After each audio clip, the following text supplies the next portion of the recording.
السلام علیکم ورحمۃ اللہ وبرکاتہ۔ ناظرین، اس ویڈیو کے اندر ہم آپ کو بتلائیں گے کہ میت کے انتقال پر میت کے گھر کھانا کھانا کیسا ہے۔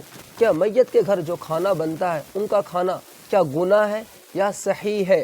کھانا کس کو کھلانا چاہیے، کن لوگوں کو کھانا وہاں جا کے کھانا چاہیے، اور کون سے ایسے لوگ ہیں جن کو ہر حال میں وہاں کھانا نہیں چاہیے، سب کچھ اس ویڈیو کے اندر بتلائیں گے۔ حضرت عبداللہ بن جعفر رضی اللہ تعالی عنہ کے والد کا جب انتقال ہوا، شہادت کی خبر اللہ کے نبی صلی اللہ علیہ وسلم کے پاس پہنچی تو اللہ کے نبی صلی اللہ علیہ وسلم نے فرمایا ان کے پڑوسیوں سے کہو کہ تھوڑا کھانا اہل میت کے گھر والوں کے لیے تیار کر لیں، یعنی جس گھر کے اندر موت ہوئی ہے اس گھر والوں کے لیے کھانا تیار کر لیں، کیونکہ اس کے اوپر غم ہے، اگر وہ نہ کھائیں پھر بھی اصرار کر کے کھلائیں۔ ہمارے نبی کا فرمان یہ ہے کہ جس گھر کے اندر موت ہوئی ہو اس گھر والوں کے لیے کھانا تیار کیا جائے، لیکن یہاں تو سارا الٹا ہو گیا۔ پڑوسی کی ذمہ داری ہے، اس کے اہل و عیال کے لیے ذمہ داری ہے کہ جس گھر کے اندر موت ہو جائے، جس گھر کے اندر کسی شخص کا انتقال ہو جائے تو اس گھر میں رہنے والوں کے لیے 1-2 دن کا کھانا تیار کر کے اس کے گھر پہنچائے اور اس کی خوشامد کر کے اس کو کھانا بھی کھلائے۔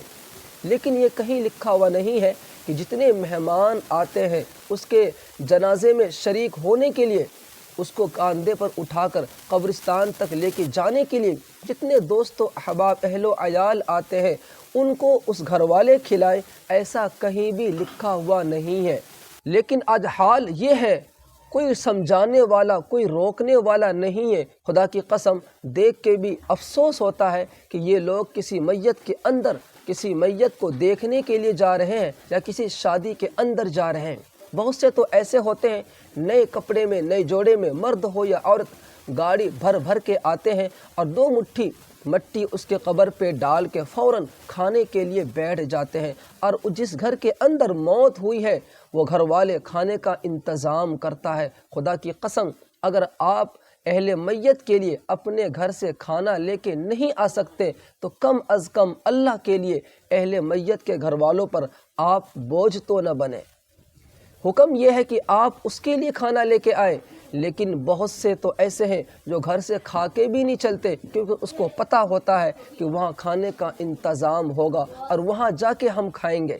بڑے افسوس کی بات ہے کہ ایک طرف ایک شخص کی لاش پڑی ہے، اس کی بیوی، اس کے بچے، ماں باپ، بھائی بہن رو رہے ہیں، دوسری طرف گوشت کا انتظام ہو رہا ہے، چاول کا انتظام ہو رہا ہے، اور اسے روکنے والا کوئی بھی نہیں ہے۔ خدا کی قسم میت کے گھر جا کے کھانا کھانا یہ کہیں تک بھی جائز نہیں ہے، یہ بدعت ہے، یہ غیروں کا طریقہ ہے۔ ایسا کھانے والا یہ کھانا ناجائز ہے۔ کہیں سے بھی خبر آئے تو آپ میت کے گھر کھانا نہ کھائیں۔ خدا کی قسم ایک لقمہ اگر ناجائز اور حرام کا آپ کے حلق کے نیچے اتر جاتا ہے، اس سے آپ کی بہت ساری نیکیاں برباد ہو جاتی ہیں۔ تو جو کھانے کے بارے میں ناجائز کا حکم ہے اس کو آپ بڑے شوق سے کھاتے ہیں، تو آپ، مجھے امید ہے کہ آج کی اس ویڈیو کو دیکھ کر انشاءاللہ آپ سمجھ گئے ہوں گے کہ ہمیں میت کے گھر جا کے کھانا نہیں کھانا ہے۔ ہرگز کھانے کی کوشش نہ کریں، چاہے سامنے والا کتنا ہی آپ کی خوشامد کرے، آپ کو وہاں جا کے کھانا نہیں کھانا ہے۔ جو کھانا ناجائز ہو ان کو کھانے سے آپ کی نیکیاں برباد ہو جاتی ہیں۔ اگر ہم نبی سے سچی محبت کرتے ہیں، اپنے نبی کے سچے دیوانے ہیں، ان کے سچے عاشق ہیں، تو اپنے نبی کے فرمان پر غور کر لیں۔ میرے نبی کا جو سنت طریقہ ہے وہ یہ ہے کہ آنے والا اہل میت کے گھر والوں کے لیے کھانا لے کے آئیں، اس کا انتظام کریں، نہ کہ اس گھر پہ جا کے اس کے سر پہ بوجھ بن جائیں۔ اگر آپ میت کے گھر کھاتے ہیں تو نبی کی بات کو آپ ٹھکرا رہے ہیں۔ آپ کو یہ ویڈیو کیسی لگی کمنٹ باکس میں آپ ضرور بتائیں۔ اللہ حافظ۔